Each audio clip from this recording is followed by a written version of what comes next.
By the next morning, we gathered at the central lawn in our camp uniforms. Frances looked effortlessly sharp in hers, and I spent half the assembly entirely mesmerized by her. As Paris, Frances, and I sat together on the wooden benches, an unsettling realization hit me. Cecilia wasn't there. In fact, now that I thought about it, nobody had actually seen her face properly. We had never seen her walk, eat, or even change positions. The only proof of life from her corner of the room was the low, rhythmic glow and sharp beep of notification alerts flashing on her phone screen. Except she never picked it up. She didn't move her arms. She didn't speak. She didn't even cough.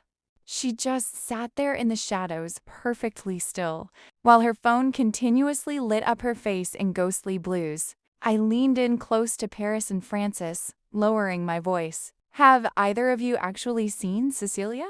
She always answers present during roll call, but I've never once seen her stand in line. Frances shrugged. Yeah? What's the big deal? Maybe she's just antisocial. I turned to Paris, expecting her to agree, but the look on her face stopped me cold. For a fraction of a second, her warm demeanor shattered, replaced by a flash of raw, unadulterated terror and confusion. She swallowed hard, her voice barely a whisper. Some things in this room are better left completely unattended. Don't look at her, and don't push it. Paris's reaction didn't scare me off, it ignited my curiosity. For 3 agonizing days, I tried my absolute best to mind my own business. I tried to ignore the eerie silence from Cecilia's bed, the unnatural, motionless posture, and the endless beep, beep, beep of notifications illuminating a face that never blinked. By the 4th night, I broke. It was exactly 12 o'clock a.m. The cabin was drowned in suffocating darkness, saved only by the occasional rhythmic flicker of Cecilia's phone. Frances was asleep beside me. Paris was quiet on her bed, driven by an irresistible urge to uncover the truth. I slid my legs out of bed, crept silently across the wooden floorboards, and reached for the main light switch on the wall. Click!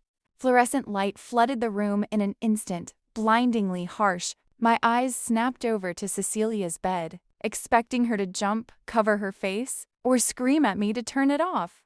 Cecilia didn't move an inch.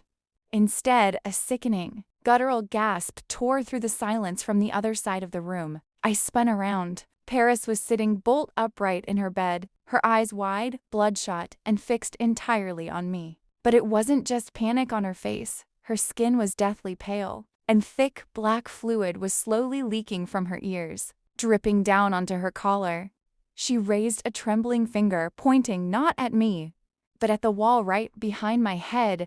"You brought it inside," Paris rasped, her voice cracking into something that didn't sound human at all. "You weren't supposed to let it see us."